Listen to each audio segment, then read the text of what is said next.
Hello, everyone, and welcome back to another episode of Watersurf Chats with. If you are new to this weird podcast series, I bring on a creator to talk about their work. And today's episode, or this month's episode, is with fellow filmmaker. Yes, we have a filmmaker this time around. It is FilmGuyMax, aka SoloShortFilms. Go ahead and introduce yourself and let us know a little bit about the stuff you have been making. All right. Thank you, Watersurf. My name is Max, and I have been on YouTube since 2007 with various YouTube channels, but my two active ones right now are Film Guy Max and Solo Short Films. On Film Guy Max, my most recent channel, I make a lot of film and TV commentary videos similar to like the Drew Gooden, Danny Gonzalez style, where they review a lot of like bad movies, some good ones here and there, but they like to kind of poke fun at train wrecks. That's sort of my style, but I approach it from the perspective of a filmmaker. So, I like to have fun, but I also like to have a good sprinkle of educational content in there in case any of my viewers are filmmakers themselves or interested in the process of filmmaking or they just love cinema. On Solo Short Films, however, that channel has been active for, I want to say, about a decade now. And that hosts all of the short films that I've done, a couple of sketches for YouTube, and then a couple of just random videos here and there of just me trying out different filmmaking exercises. So if you're interested in what a decade of filmmaking looks like on the platform of YouTube, check out Solo Short Films. There's everything from shorts I made in 2015 onwards and still going. So, I want to just say that I was going through solo short films yesterday. Um, I noticed that especially you have it advertised like all over like some of your social media and like some of your like advertising like in your descriptions of your videos. The four clones alone. But I'll get into that in a little bit. sure, yeah. But I was watching your trailer and I was just like, oh, that's cool. And then I was going through some of your not your solo short films. I think I Mm-hmm. watched the shapeshifter one, the therapist one, the starved one. Mm-hmm. Um, I didn't get a chance to watch everything because I'm kind of busy sometimes. But I was just like, dang, this guy has made a lot of films, short films, obviously. And I'm guessing that the clones one is a feature film. Yes, sir. It is my first feature film that was shot in 2023. And it is, for context, we recorded this in 2026. It is now touring festivals and it will probably be released to the public around this time next year. So, We'll go ahead and talk about that later in this podcast, but I just wanted to just say that it is interesting because I was going through your solo short films channel yesterday and I was just like, dang, this guy does have a history. Granted, it's not like a lot of videos, but you're like, there's a lot of quality here. And it was really, really cool to look through. Whereas this Film Guy Max channel that you're currently on is just like, oh, this is a brand new channel. oh, yeah. Yeah, I started Film Guy Max like end of February of this year, 2026. So, So that's what we're gonna get into to right now. So, are you trying to do like is Film Guy Max like the YouTube game type of channel? Like you're trying to get more into the YouTube side, whereas Solo Short Films was like this is my filmmaking portfolio type of thing, and Film Guy Max is like, hey, this is my YouTube channel. Like this is my YouTube funny channel, and Solo Short Films was my portfolio channel. that's exactly what I would call it. Yeah, Solo Short Films is pretty much just hosts everything that I'm super proud of filmmaking and quality wise. But Film Guy Max is a lot more of like you said, the sort of YouTube personality, like, hey guys, this is me, like as a person, you know. So Yeah, I was noticing when I was because uh what was it Astro Boy, sorry, I'm pronouncing his name wrong. how do you say it? Is it It's Astrip Boy? Astrep Boy.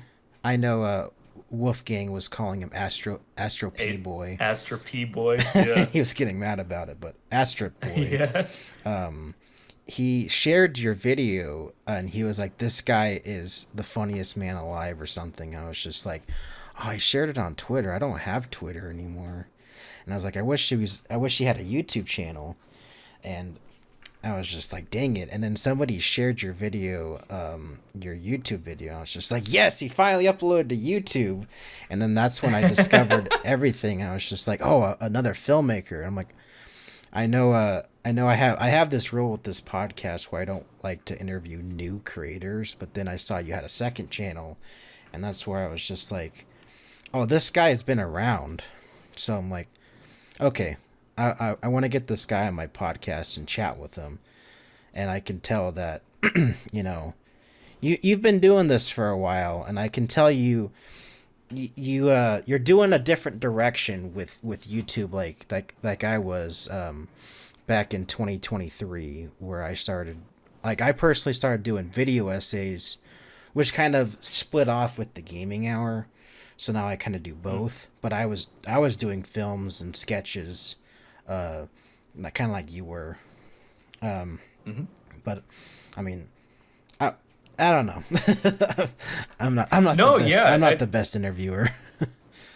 Well, and so I will say I kind of want to build off of what you said. So, Film Guy Max is sort of the combination of everything that I've learned from about a decade of content creation, because back in 2015, this will date me, but I was a senior in high school, graduated high school 2015. So, around that time, and again, I had been on YouTube since 2007. I had been a regular viewer, and I had made, I can get into my whole history here, but I had a you, couple other so channels before we've been this. on YouTube pretty Um, much the same amount of time, so yeah, I and can I relate. think one of the first YouTubers I ever subscribed to was Jack's Films. Like, I remember watching the like What the Fuck Blanket and a bunch of other stuff that Yeah, he had same. uploaded, like Your Grammar Sucks, right?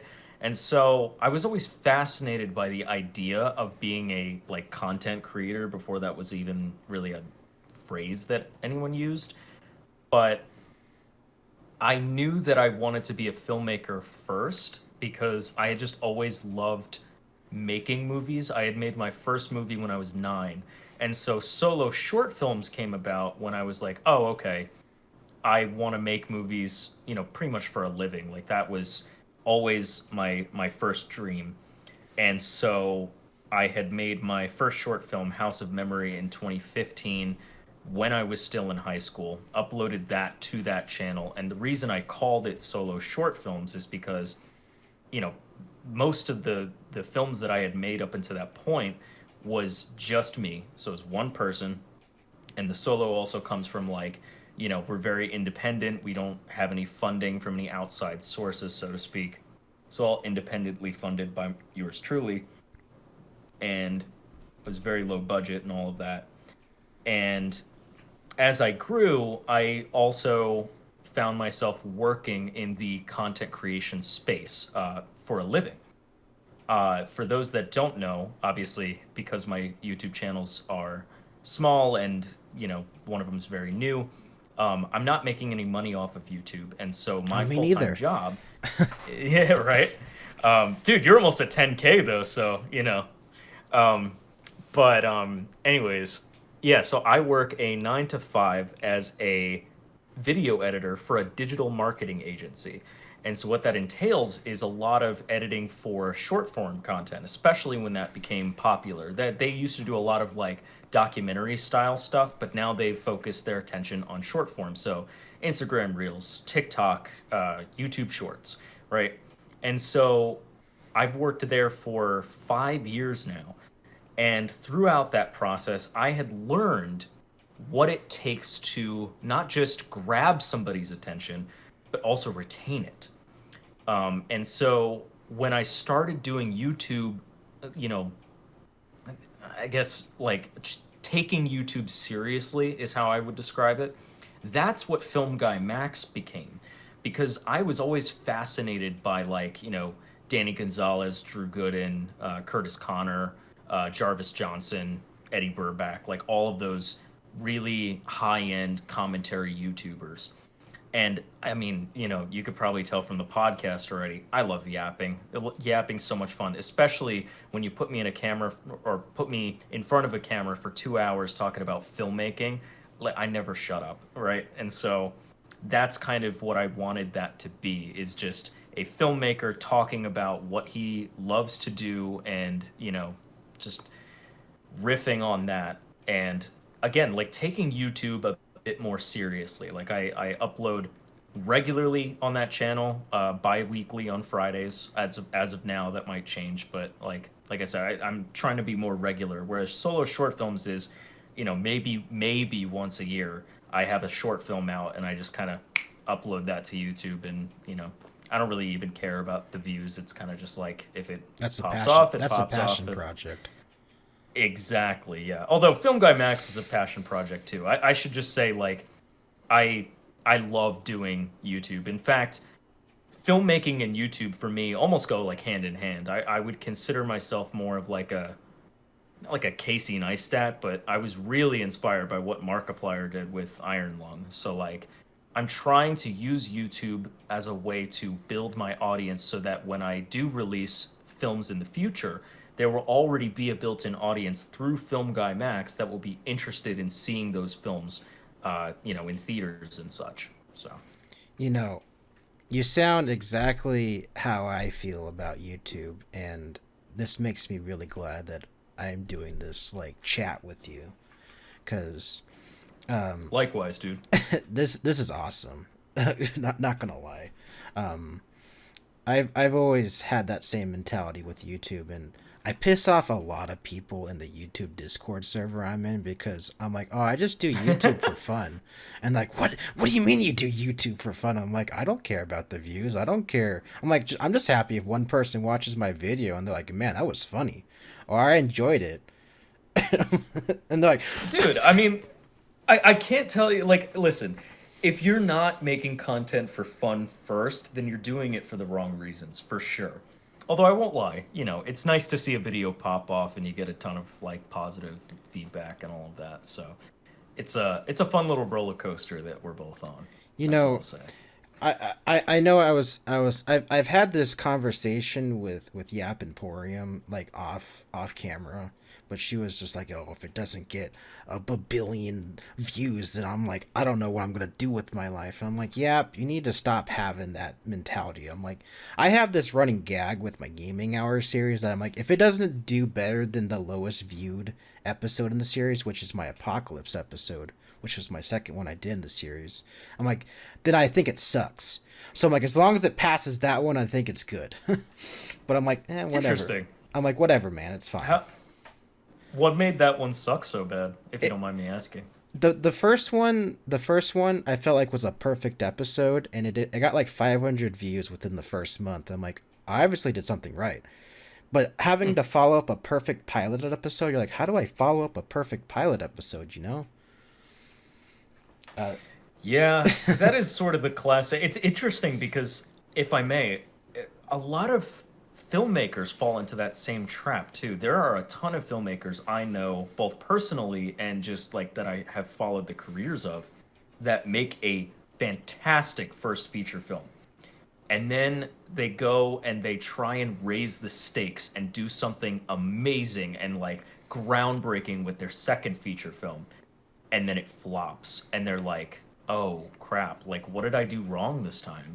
So it's interesting how similar filmmaking and YouTube are in that way. My first feature film was actually a continuation off one of my YouTube series, and I'm like, this was actually a really good film. But when I actually wrote a sequel to it that I'm still chipping away at. It's actually my third feature film that I'm still chipping away at. The only reason I did a sequel to it because I'm like, I hate the ending. I hate the ending, so I retconned it, and that's why I made a sequel to it. But I think my second feature film, which is the Hero Space Adventure, it's a comedy and it's funnier. Well, it's only like an hour-ish long. I'm like, this is a better film because my first feature was a sci-fi drama, right? But I had some online friends watch it with me, and they were laughing throughout the entire thing. I'm like, it wasn't supposed to be funny. It was supposed to be serious, you know. Hmm. And it kind of hurt my feelings because it was a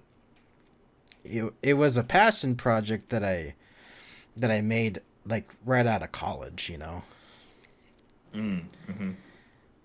I don't, Yeah, so I will say, to your point, and I find this too. Like the comedy bug is something that I feel like you either have it or you don't. And I'm not saying comedy itself is something you can't learn, but some people it just comes naturally too. And I will say, like Drew Good and Danny Gonzalez, I feel like those are two people where it just like it clicks. Like they're just funny no matter what they do, right? Whereas even when I'm trying to be funny, I find that those are the jokes that don't land. Like I don't want to say I'm not naturally funny, but I find it harder probably than some people that could consider themselves comedians. Whereas if I make like just the most throwaway joke where I'm just like, or like sometimes it's not even meant to be a joke. Sometimes it's just like a little ounce of sarcasm or something like that. That's what gets the giant belly laughs. And I'm like, I don't know, I'm always like jump scared by how loud people can get when they hear something that I wasn't even trying to be that funny. And I'm like, dude, like why that? So it's fascinating to me. Comedy as a concept is always interesting. So the fact that your film was meant to be a drama, but then it kind of, I don't know, spiraled into something that could make people laugh, like it makes me want to see it. I'll say that. the sequel I did to it, I leaned more into the comedy, but it's still kind of serious. But I can tell you that I fixed a lot of the issues with the first one. But we'll Hmm. see because one of the person who plays the antagonist had a hard time with it because he's not really an actor, as as you just did an interview with somebody who was talking about how his friend wasn't an actor. So, and plus the Hmm. other thing Yep. is I always film on a green screen, so that adds another layer of weird. Um, Yeah. If I may, I know the podcast is supposed to be you talking to me about my work, but dude, I love your green screen work. It is probably my favorite thing about your channel, and I don't know, I just love how you take those effects and you run with them and you turn them into something like absolutely insane. So, I hats off to you. I appreciate it, and we can chat more about my stuff after the podcast. But Sure. I want to Yep. talk about your filmmaking process. And here's the thing that I never get to really chat with about filmmakers is what is your favorite process of the filmmaking process? Do you like writing? Do you like filming or acting, or do you like editing? Like, what's your favorite process? So, I like to say that I have two that I gravitate towards the most, but my stupid cop out answer is that I love all of it, but I I love editing the most, I would say. Editing is where I feel the most comfortable because I can just be a little cave troll sitting at my, desktop and just cranking away at a video for hours upon hours. Nobody ever sees the imperfections because I chip all of them away, all the ums and uhs and stutters and whatever, and I can polish something and make it great. Whether that has to do with a film or that has to do with a YouTube video or, something I'm editing for a client or whatever. It is absolutely where I feel the most comfortable. Now, they always tell you to step outside of your comfort zone. So the other one is directing. I love directing so very much, but oh my goodness, does it drain my energy? Because, I'm sure as somebody who's also stepped foot in production before, um, it's a lot of energy to put forth to command an entire set and make sure everything is going according to plan and on time, and making sure that you're getting all the shots, and any shots that you have to sacrifice, like, you have to be the one to leave those, in the dust, so to speak. But with editing, like, you have what you have, and it's you get what you get and you don't get upset type of thing. And I always love trying to turn the the result of that production into its final form. Like, that is where I feel the most, you know, intensely passionate, I would say. Now, the part that I don't really enjoy, that I kind of am mad at myself because I wish I enjoyed more, is the writing. Here's a fun fact for you. So, Four Clones Alone was filmed without a an actual script. Most of it was ad-libbed by yours truly.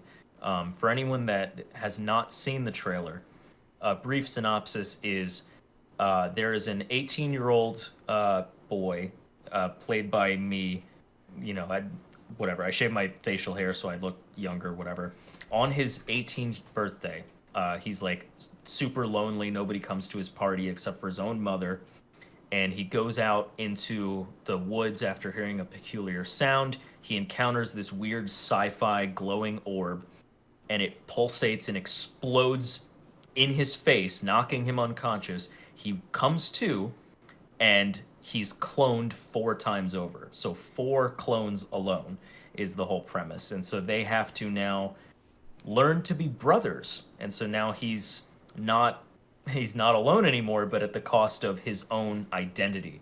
And the true catch is none of the clones know which one was the original. So they're constantly battling over the right to be the original. Jason is his name. And so it's a huge identity crisis, existentialism, family dramedy type movie. I forgot where I was going with this. Oh yeah, it was not. So it was basically just me riffing with myself off camera. That's like 95% of the movie is just that. So, You know, um, um, I know you've probably watched a lot of old YouTube videos, but that just feels like an old YouTube movie because especially a lot of us VFX artists, because I do a lot of VFX work in my videos, as you know. A lot of us did mhm. that in the early days where, since we don't have other actors to work with, we use clones of ourselves.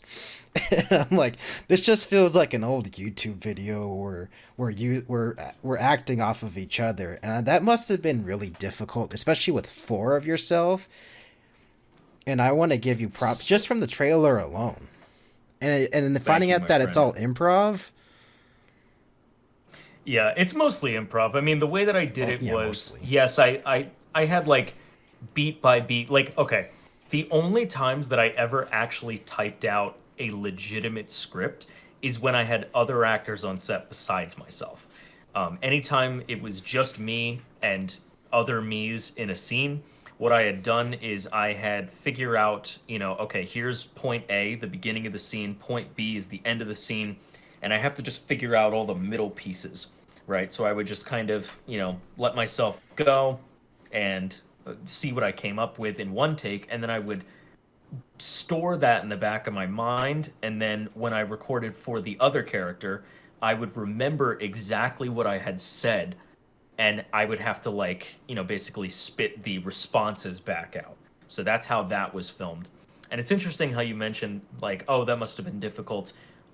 Yes and no, because I had actually filmed a decent amount of short films and sketches like that before on solo short films. There's a couple that just kind of were like filmmaking exercises, but then there was another one called that I shot during COVID. It was called Quarantine, like the A Team, and it was basically just like 4 or 5 of me and we worked at a company in my, parents' basement, basically, and we were trying to fight the virus. And of course, I played the virus as well. I was dressed in like a green, like Minecraft creeper hoodie, and like I had a stupid thing over my head. So I was like, oh, I'm COVID-19, right? So, um, but that was actually sort of the inspiration for Four Clones Alone, is that I found a way to make that work well enough, and people had resonated with it well enough where I was like, okay, what if I turn this into a feature? So, in a way, the synopsis of the movie could just be, hey, you remember these like classic 2011 style, cloned people YouTube sketches? Imagine that was like an hour and a half long movie. Would you watch it? Maybe. I mean, I would. I loved not only making those but watching those. I think I back in high school. Was it 2009? I did a. This was my freshman year of high school. I did a video called Clone Commercial. We're like, oh, drink this juice, and now you can have your clone do your homework. It was Oh my stupid. god, wow. Is that still in your channel or what? Yeah, I mean, I moved channels back in 2012, but literally have everything. I have a Google Doc that has like everything from chronological order from like 2008 to like now. If you're ever bored and want to go spelunking, but Oh, I yeah, would love to. Yeah, man. Totally. but here's another question. Do you do your own VFX? I totally do. Oh Oh yeah. hell Yeah, I yeah! did all the VFX in Four Clones Alone. Are you Something that Go I ahead. was just gonna say, like, uh something you don't like, you kind of see it in the trailer, but something that I only kind of hint at is that there are a ton of like skits, especially in the middle of it. They feel exactly like YouTube skits. Um, and yeah, there's like a bunch of different types of genres and VFX styles that I blend together. So yeah, all of that was me. And that's why, like, again, film was shot in 2023 and I had edited it for 2 years after that. So, the VFX took me longer than filming. So, Do you are you doing this all in your edit your timeline, or you bring this over to After Effects or an adjacent program? yeah, so it's a good chunk of it is After Effects for sure. I edit in Premiere, and yeah, for the more complex VFX, I would bring it into After Effects. Yeah. Are you also a Creative Cloud guy? No, I ditched Adobe back in 2024. I even made a whole video dunking on it. It got me Good. 20,000 views. Yeah, you know what? I'm saying it on the record right now. As an Adobe user, fuck Adobe. They need to get their shit together. Sorry, but I they was do. I was I using After Effects for the longest time, but After Effects kept crashing on me over and over and over again, and I have all these third party plugins. Well, now they're first party for Vegas Pro. I'm just like, why am I doing this? And I just said F you Adobe, and I started just doing it in Vegas Pro because they work anyway. So I'm just like, now my workflow is so much faster because I don't have to green screen everything in Vegas and After Effects. I just do it in Vegas Pro, and Yep. like I'm doing things 10 times faster now, you know. Yeah. And it's not like I'm doing You know anything what's complicated. you know what's so funny, dude, is that my first 3 short films and a couple of my YouTube videos were edited in Vegas Pro. I started on Vegas Pro and then I moved to Premiere back in 2016. And I mean, that was back when it was actually good, unfortunately. And now, I want to just make the record clear that as of like 2 weeks ago, Magix no longer owns Vegas Pro. It's now under Boris Effects, which is a third party. Which is they make a lot of plugins that I use for Vegas Pro, but they also do plugins for like After Effects, DaVinci Resolve, and I can tell you that as of using their plugins for like the past, I don't know, like decade or so, they're an amazing company that makes these awesome plugins, which I use for my green screening. That's why I do everything in Vegas Pro. Mhm.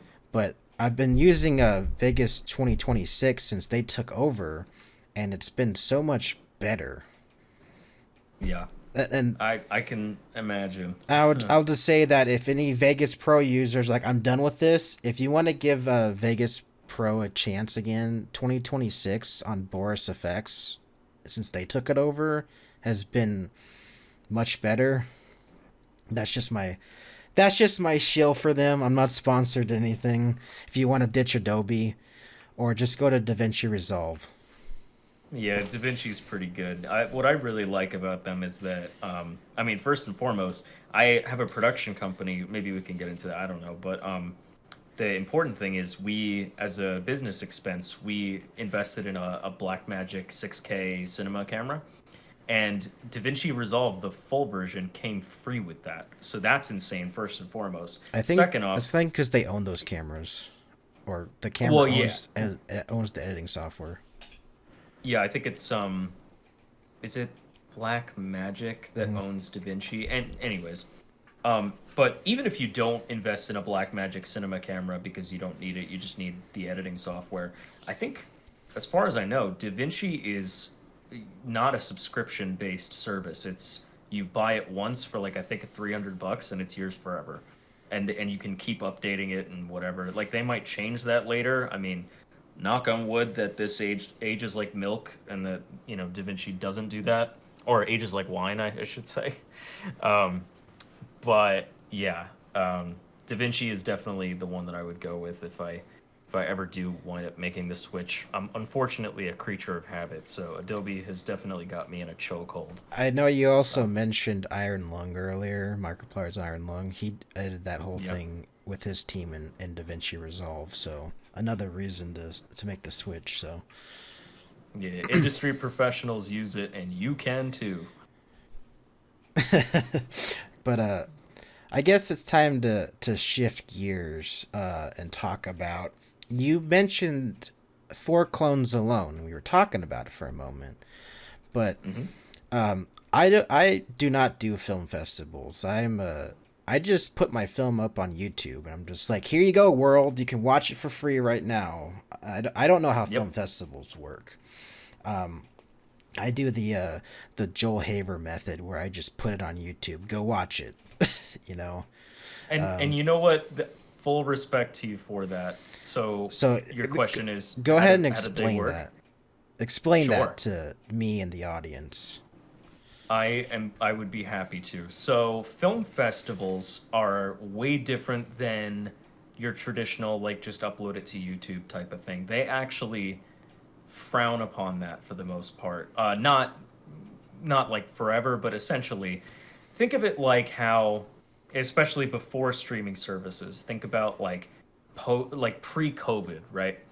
You had a movie come out in theaters for, call it maybe a couple weeks to about a month, depending on how popular the movie was, and it would only be accessible in theaters. You couldn't see it anywhere else for that period.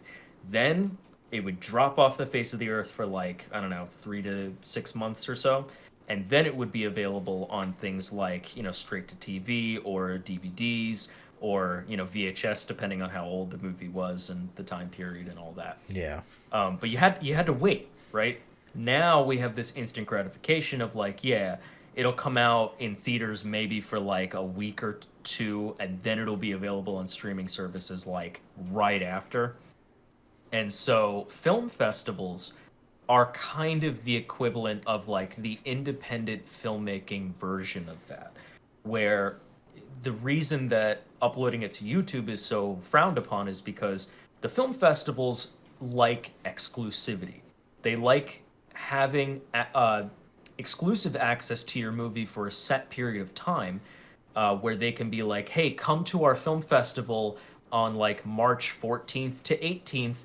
And, on the 16th is when your film is playing, and that's the only place that you can see it for that time period. Like that drives butts in seats, especially if you have a loyal fan base.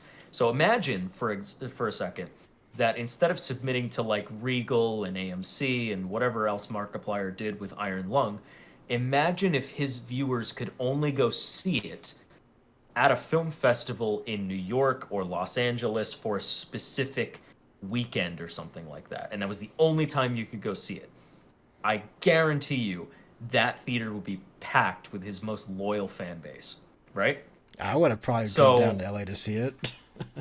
right? So like, and that's kind of what I'm saying is film festivals, like that's the reason that they like that exclusivity thing. So the traditional way, you would upload your film to a private server and then submit to a bunch of film festivals, which by the way is not free. And YouTube, like you can upload anything of like any length for absolutely free. And that's what I love about this site, and that's kind of why I got back into it this year.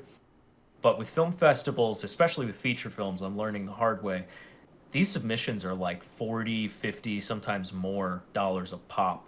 And so, that crushes your budget really quick. So you have to be strategic about which ones you're submitting to. And your odds are not great, unfortunately. That's just kind of the name of the game. Is that, for example, a lot of people know about Sundance and South by Southwest, Tribeca, all of those, the bigger film festivals. Sundance, I believe, this year got like 16,000 submissions, and they had to narrow it down to, I believe, like 120 films or something like that, maybe 145. So your odds of getting in are less than 1%. And that's if you have a good film. If your quality of the film is trash, then I'm sorry, but you are not getting in, right? And so most filmmakers, unfortunately, if they're smart, they probably won't even submit to that one. They'll save it for the more local ones. And that's the great thing about festivals too, is that you have your tier one like Sundance, but then you have like tier two, and then it boils all the way down to like, I guess, tier four and five, which are more of your local film festivals. Some of your audience might be familiar with some kind of like a local film scene in their area where they showcase films that were specifically shot there. A lot of film festivals are very keen on including films that were shot in that area so that they can be like, look how poppin' the film scene is here, guys.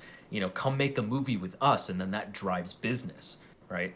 So you have to think of it from like the business side. Film festivals are often like nonprofits that are looking to, enrich the film scene, so to speak, so that they can have even more quality submissions from their area the next year over. So I hope that answers your question. If you have any follow-ups, I'm happy to. My only experience, I have two experiences with film festivals besides the little rinky dinky one I had in my high school class from multimedia. Uh-huh. Is there's this local one that's in the next town over, and I submitted one of mine, and they're just like, no, this is trash. And I was just like, what? Wow. I'm like, Rude. what? I'm like, Brutally I'm honest. just like, what? Okay. It wasn't even like one of my features. It was one of my short films. And I'm like, what the Well, crazy part was, like, I don't know if you like stare at your analytics all day. I have a really bad problem with staring at my analytics all day. Yeah, I'll be real. And I'm like, Mr. I upload for fun, and then you're like, no, I keep it on my second monitor when I upload a video, because I'm like, I want to see what if people are watching or not. But I remember when I submitted it, I was just like, I wonder if they watched it, and they told me no, and I was just like, you guys didn't even watch it. You didn't even give it a chance. yeah, and that there's a huge ongoing conversation about that with film festivals right now. I'm sure your audience is familiar with Vimeo as a platform. So Vimeo is Vimeo. it's kind of what I like to describe it as is it's kind of like bougie YouTube. It's very like in your face about like this is a premium service and you only should upload like the most premium type of content to this website. And so a lot of filmmakers will upload their movies privately, and that's how they'll submit to film festivals. That's the platform that they that use. that's what I Um, did, by the way. right, and so that's kind of the thing is Vimeo's analytics can often be misleading because filmmakers will go into their analytics, see that they have 0 views, and then the film festival comes back with a rejection, and the conclusion they reach is, oh, well, the film festival didn't even watch it. They didn't even give me a chance. That's not always true because, again, Vimeo's analytics can be misleading. I don't really think that they're as fruitful with their development of their analytics as YouTube is. But I mean, I could be wrong. Well, I'm not in that I'm not space. trying to So, dox myself or anything, but the next town over is like a population of like 500. So I'm just like, huh. are you telling me all 500 of those residents submitted a film? You know what I mean? Dang, dude. It's Yeah, like, don't lie to me. yeah, I got you. And then the It other is what it thing is. is that I don't like really talking about this because this guy kind of sucked. But Ooh. I had this freelance job where I was working with this guy who wanted me to edit his re-edit his short film for Hmm. film festivals, and that's all I was supposed to do. So I re-edited his film for him. He's like a I would say he's like a C or D tier film studio, and I will send you everything once we're done with this because I don't want to like give him Sure. any more Yeah. publicity. But I was just like, okay, I edited this thing for you, and he goes, okay, can you start submitting for film festivals for me? I'm like, okay, but when do I get paid? And he's just like, just submit to the film festivals for me. So I don't remember what the website was, but I was like submitting all these film festivals for him. Like, hey, I have to pay for all this stuff. Like, I'll I was make gonna say, did you? no, I never submitted anything. I'm like, I don't have money to submit Oh. for this stuff because this is right around when I got YouTube partnership, and I was also going back to school for animation, and I Mhm. had this, so I was like super stressed out, and I'm like, I don't have any money, and I'm really stressed out. Like, when are you gonna pay me, buddy? And on top of that, this Jeez, guy man. would barely contact me. When he would, it was always at like 3 a.m. and he sounded like he was coked out of his mind. I'm just like, so that's my Dude. experience with film festivals. Is this guy who sounded like he was always on crack or coke or something? I apologize. Yeah, unfortunately, in the filmmaking industry, there are some people who, I don't know, just don't take others seriously, and sometimes they don't even take themselves seriously, or they take themselves too seriously and they think they're hot shit, and that's always a fun time. Thankfully, a lot of the experiences I've had, both on my sets and on other sets with people and collaborations, people have been like very, very kind. I've only ever had like maybe one or two incidents that I was not, you know, I wasn't proud to work with those types of people, but luckily I think I've learned to understand the red flags before pulling the trigger on a collaboration with those types of people. I mean, for example, like I know we're not working on a film together, not yet anyway, but I think you seem like a pretty cool guy, you know? So, That's what you think. yeah, Just kidding. No, good point. I only but ever met you on this call, so but you this could be guy, a I'll tell criminal. you that my first red flag was that his assistant called me, and then they're like, "All right," and then we all jumped in the call, and like, "Okay, this is what we're gonna do." I'm like, are you not gonna interview me first? Did you look over my resume? Because my resume is not like exactly like I've worked on these films. It's like literally my resume of my past jobs. It's not like I've had any filmmaking experience. So I'm like, Oh should have been man. my first red flag. I'm like, you know, Yeah, it's interesting too because I remember before I got the digital marketing job that I have now, the video editor position. I was interviewing for stuff. Just I had sort of a dry spell in 2020. As a lot of people did. With unemployment and all that. And so I remember just like applying for a bunch of places, and a lot of media companies are, I mean, I don't want to go as far as to say that they're scams because I don't know them, but just from one interview, like you can always tell when people are either insincere or they don't have the best intentions, or for lack of a better term, they're just sus. You know what I mean? Like, the there's a lot of those. You got to steer clear of I'm that. gonna spoil your your starved video. Oh Indeed. And I'm yeah. just like, I left a comment on your video. I'm like, this video is already fake because you got a job off of Indeed. I'm like, I can never find a job off of Indeed.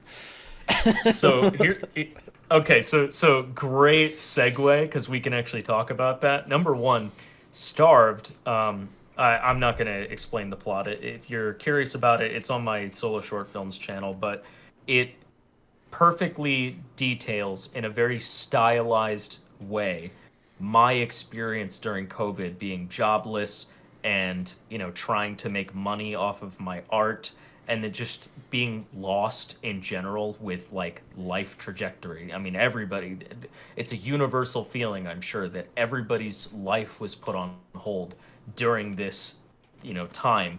So, I mean, first and foremost, screw that. That sucked. But I mean, hey, I got to make art out of it.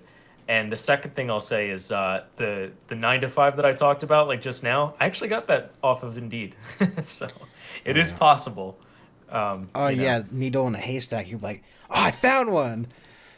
Oh yeah, I mean it's possible to find that needle. It's Um, not probable, but it's still that one your of odds are not zero. one of my mom's friends, she still kind of works in the entertainment field, but she used to work on SpongeBob when I was a kid for the longest time.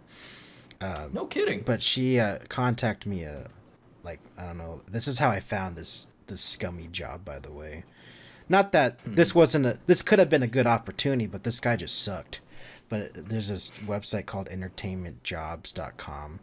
And not saying that there's not real jobs on there, like they link you back to like legitimate websites like, Disney, DreamWorks, stuff like that. So it's not like it's not a real site, but it's just like there are some sucky jobs on there. And it's just like I thought this was supposed to be a professional job. I'm on top of that. It's like, why do I have to pay to be on these job sites, man?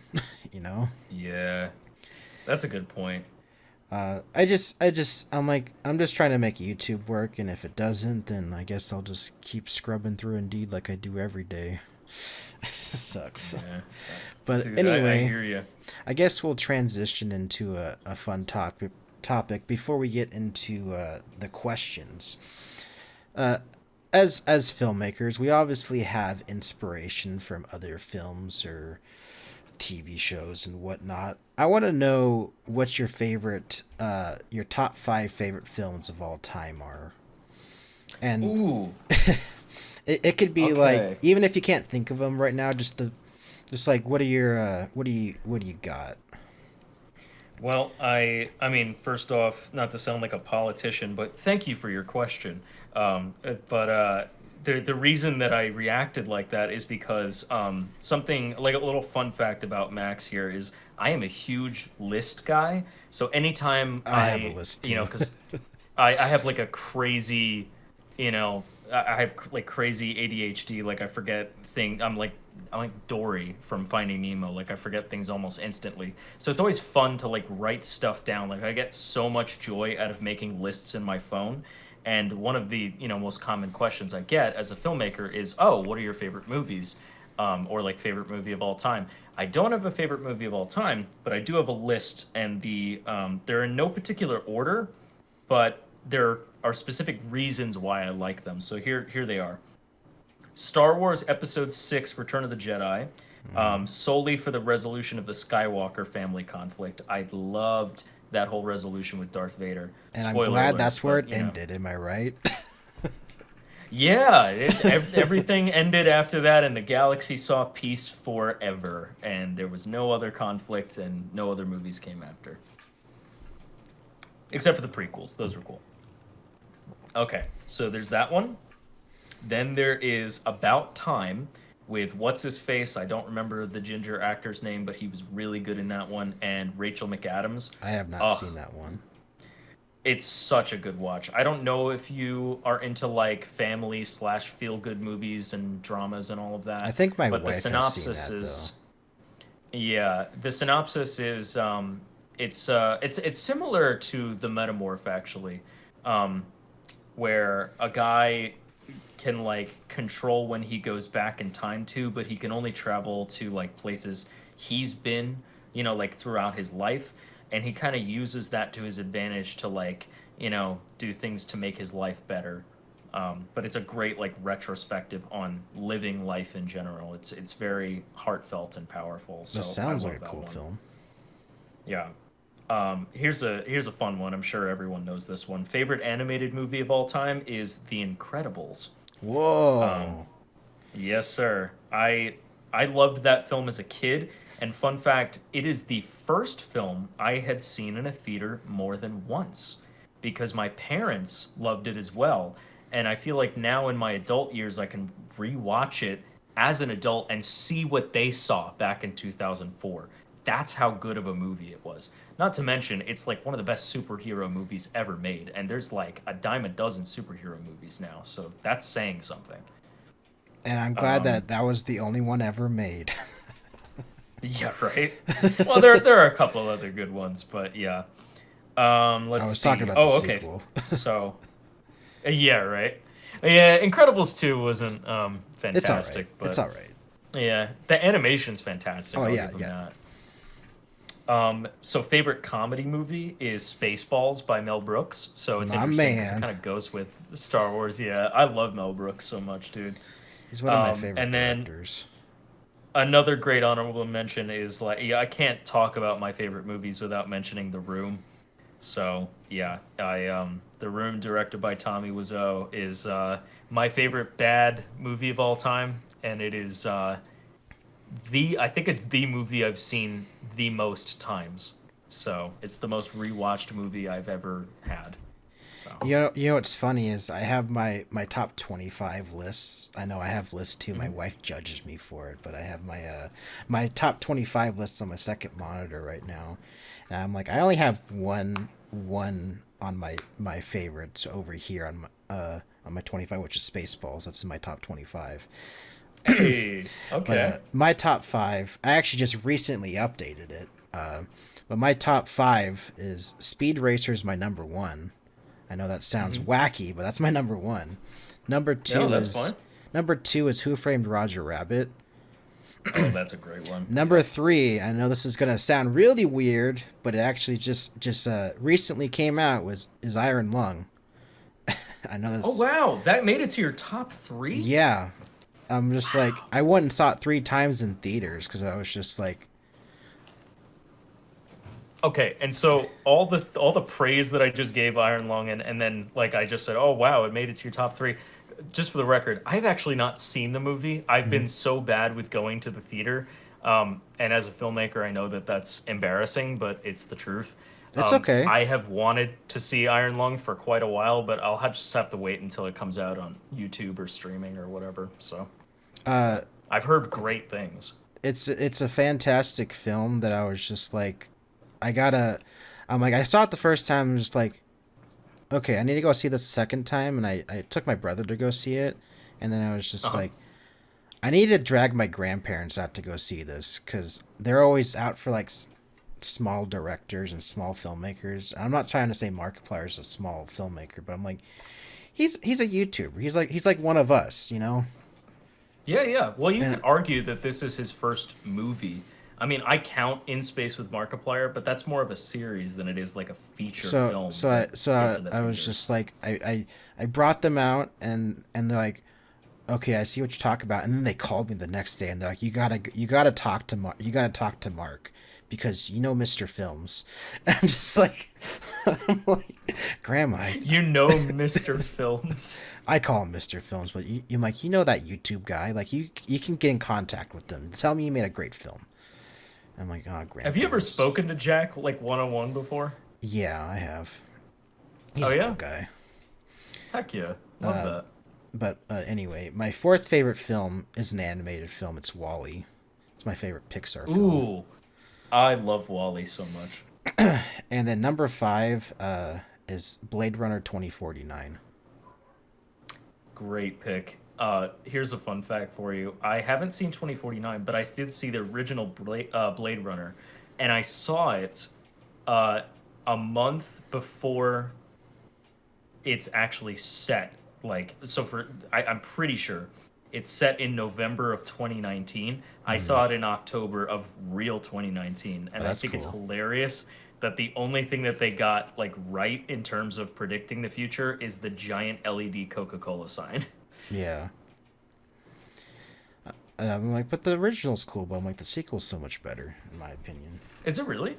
Huh. That's just my opinion. Some people argue with that, but those are my top. Those are my top five.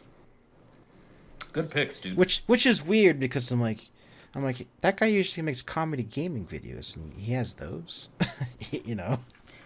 Exactly. And so that's sort of my thing is like, obviously my audience, I would hope to attract fellow filmmakers and then also fellow film enthusiasts so that, they're the most likely to come out to the theaters. Like my biggest dream, and I hope that this podcast can act as a time capsule for like me, I don't know, 5, 10 years down the road, where I make like my third, fourth, fifth feature, and I have this built-in audience that already loves cinema, whether they knew of me or not, and now they're coming to the theater to see my work, and I'm like independently distributing it to these, local theaters and helping them stay in business and all that. Very similarly to how Mark is doing now. Like that's the dream for me, honestly.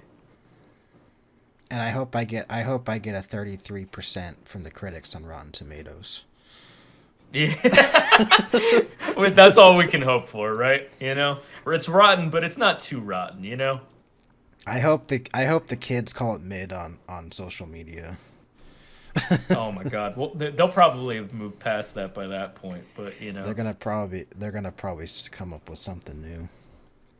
yeah. But it is cool to hear what other filmmakers like. What is your favorite film? I always ask when I come across another filmmaker. I'm like, "What's your favorite film?" And they're like, "Oh, get away from me, weirdo."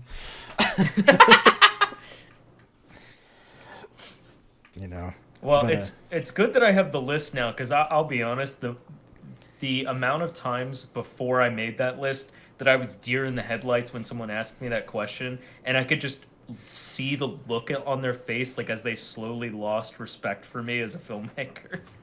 Because I couldn't answer, like, what's your favorite film? And then they try to brush off, like, oh, no, it's no problem. But, like, really, you can't. Like, just say The Godfather, you faker. You know? what's funny is whenever I watch a new movie or I play a new game, but then it's just like, oh, that was a really good game. And then my wife sees me go over to the computer and they're like, oh, he's busting out the list again. And you know what? There is nothing wrong with that. Like I said, I love lists. I feel like so here's a stupid little fun fact. This has nothing to do with my channel or filmmaking, but it's a good piece of life advice. I would say is I have a list of over 1,000 entries of things that just make me happy and or laugh. And so anytime I'm having a crap day or I don't know, I just need something to lift my spirits, I just pull open my notes app and just scroll through that. Some of it is just like a bunch of random YouTube links to like memes from 10 years ago. You know what I mean? So like just anything to keep me going. I always go back and rewatch old YouTube videos. I'm just like, this old Scott the Woz video. I'm like, we can rewatch this or this old Jack's film sketch. I'm like, yeah, this is a good rewatch. And everyone's like, I have why are you rewatching that old video? I'm like, because they're funny. And yeah.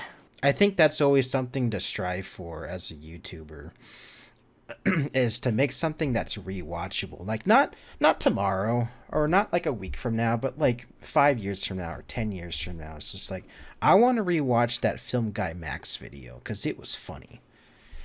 You know what I mean? And I absolutely do. And again, that carries over into my movies. Like I'm so glad you said that because that's the key phrase here is rewatchable. There are a lot of films right now, especially in the independent film scene, and I do not want to paint these in a negative light at all. I understand why they're being made. There are a lot of, for example, like social justice films that will point attention to very important topics that we should be talking about, like whether it's like in a political climate, like Black Lives Matter and all of that, right? So there are a ton of films out there that are shedding light on those topics, and more power to them. I understand why a lot of film festivals in particular call attention to these films and program them. But for me, I love making movies that not just like make people laugh or make people ponder, but that are rewatchable. I want to make stuff where 10, 15, 20, 50, 100 years down the road, people can still watch this and be entertained.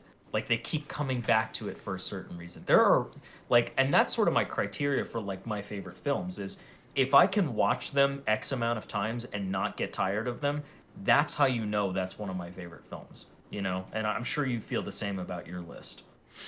That's why they're the top five usually never change. But the fact that Iron Lung was able to push out, by the way, number three used to be Hardcore Henry, but that got bumped out by Iron Lung. Ooh, Hardcore Henry. That's a throwback.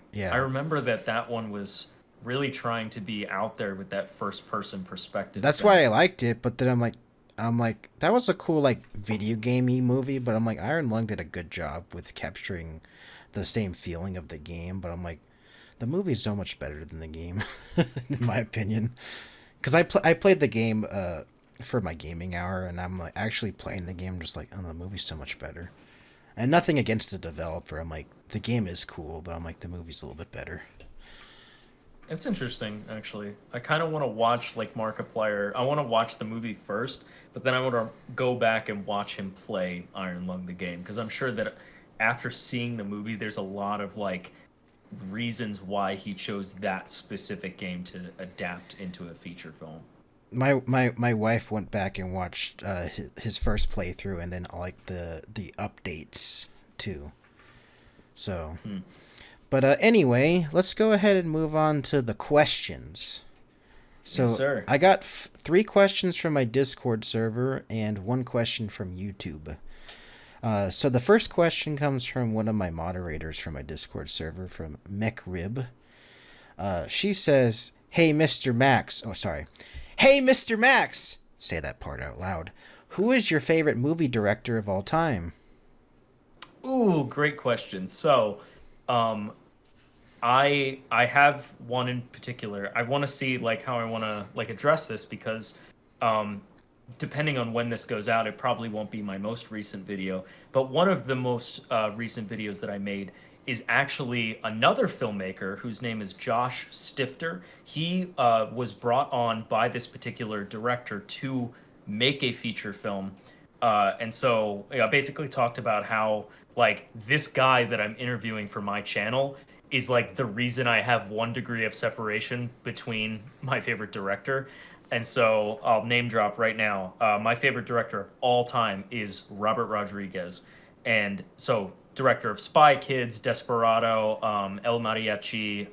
Let's see, what else did he make? From Dusk Till Dawn, Machete. A lot of people know him from Spy Kids. And I'll give you some reasons. So the first one is he's a self-made man. You know, he didn't play by the rules. The reason that he even has a film career at all is because he did something so crazy and exactly the opposite of what everybody else in the industry was doing that he just blew it completely out of the water. And then Hollywood was taken so aback. He was the first person to make a film for four figures.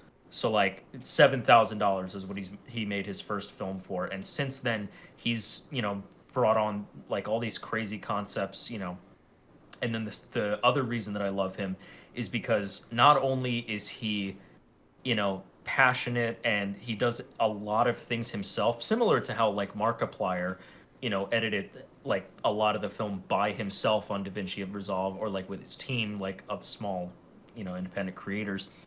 Robert is very similar to that. He's always looking for ways to do that. But moreover, he involves his family too. He's a huge family man. I think he had like 10 siblings growing up, so they would always be in his films. And so, when it came time where he had his own children, now they're helping him make the movies. Like his daughter is like incredibly artistic, like musically inclined. She can sing.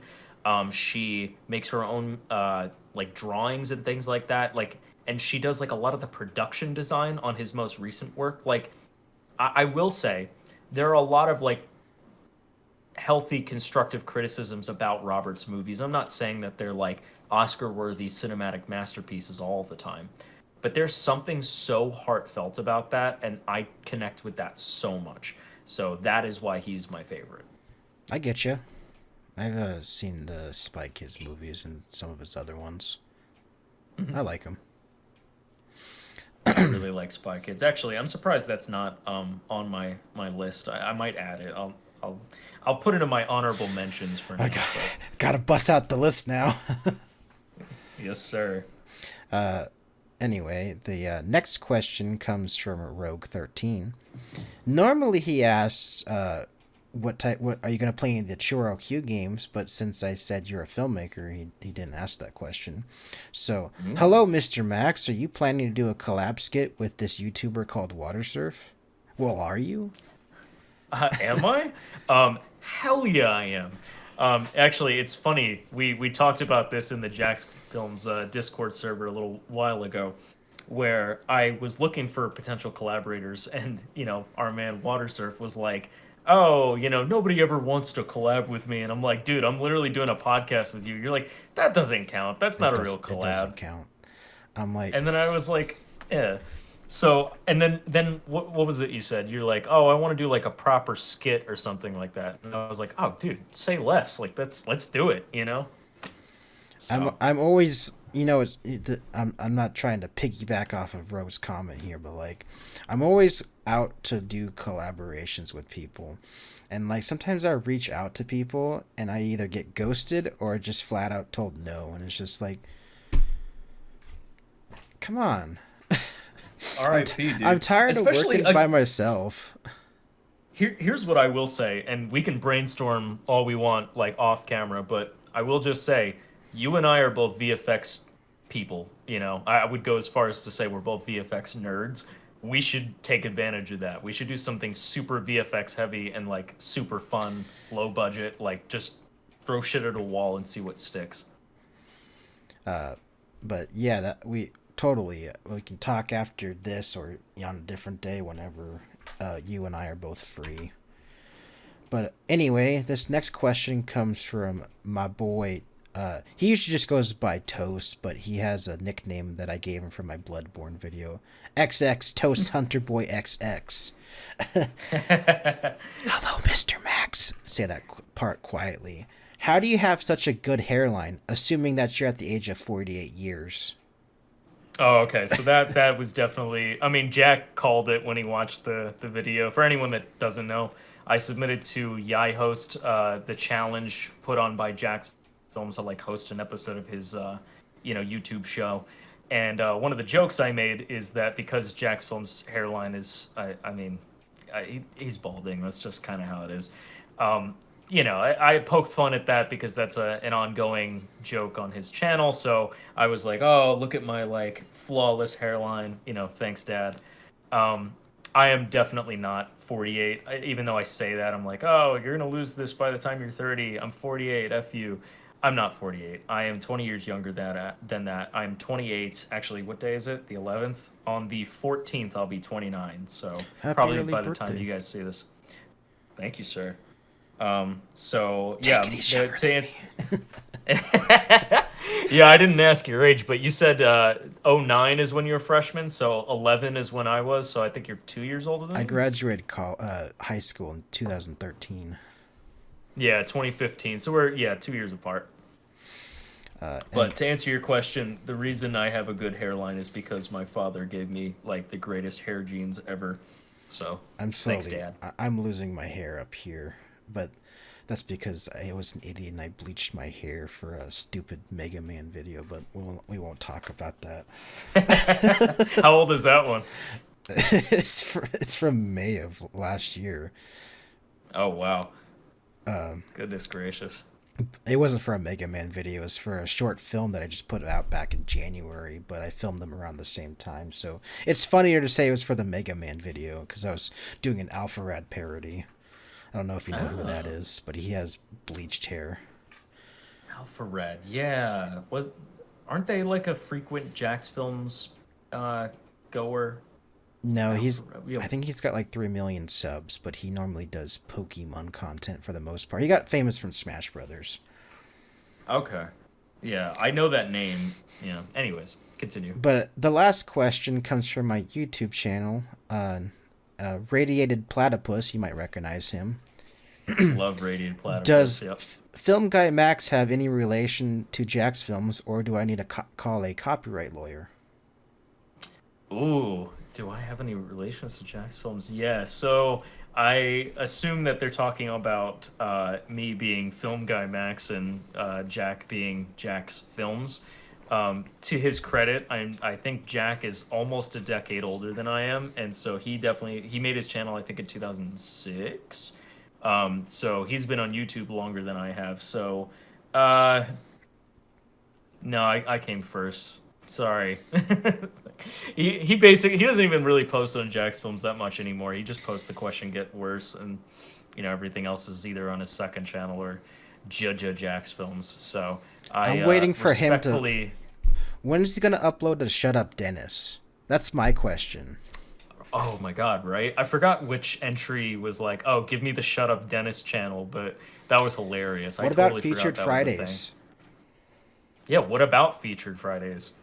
What What about about live what? chats this Wednesday? See description What? for What about details. Yay or whatever the hell? Yay, I. Yesterday asked I you. Um, What is the other one? so, Slop Films. oh yeah, slab films.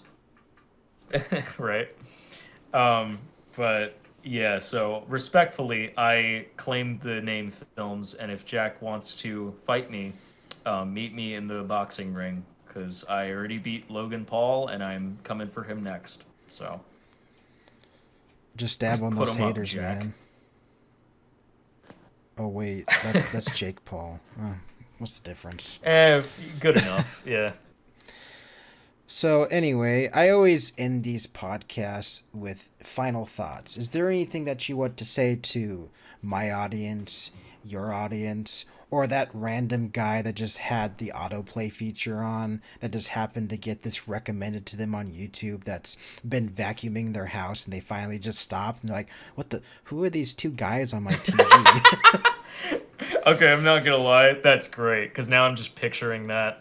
To the dude vacuuming his house and you just finished and you're now tuning in, thank you so much. I don't know if you got any substance from this, but what I always like to say to, I assume a lot of your audience is fellow creators and artists and just people who are interested in that type of craft or gamers or whatever.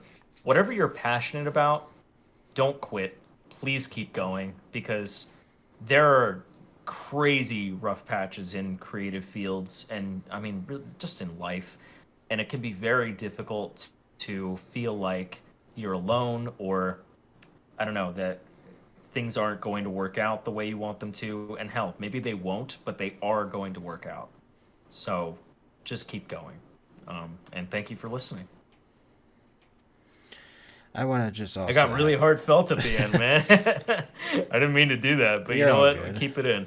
I also want to just piggyback off final thoughts is that um, I want to just I know I haven't known you that long, but um, it's very impressive what you're doing, and I know that it's hard to come back to YouTube because I did the same thing back in 2023ish when I went part time at my last job and then eventually quit for parental reasons and Mm. basically starting fresh because I mean you went to a whole new channel pretty much, and while I just pretty much picked back up with my current channel, but like I think you're doing a fantastic job with what you're doing on Film Guy Max, especially with some of the numbers you're pulling. And I know numbers don't really matter in the grand scheme of things, but well, you said you started this channel in February and it's April right now. You have like Yes, sir. 300 subscribers. I'm seeing like what was it? I just closed my browser like an idiot, but I think your most recent video, the one with Josh, has like 100ish views right now. Uh, Hmm. that fish review has like 300. I'm like, you're pulling some pretty impressive numbers there. Thank you, my And I'm friend. just like, Yeah, I'm I do jealous, my man. best. Thank you. Yeah, I mean, so here's the interesting thing is I talked about how I wanted to grow my audience on YouTube and bring that into when I make films so that that audience will be interested to go see them. I feel like the opposite happened at the beginning here because when I started Film Guy Max, I advertised it on everything and I had already built up a decent following of local, filmmakers and creative people from working on them or working on projects with them. And so when they saw that I had started a filmmaking YouTube channel, they were like, "Oh, dude, like heck yeah, I'm gonna subscribe." So I immediately got like 100 subscribers right off the bat just from like Instagram and Facebook and all of that. So I'm very grateful to those people that have stuck around this long.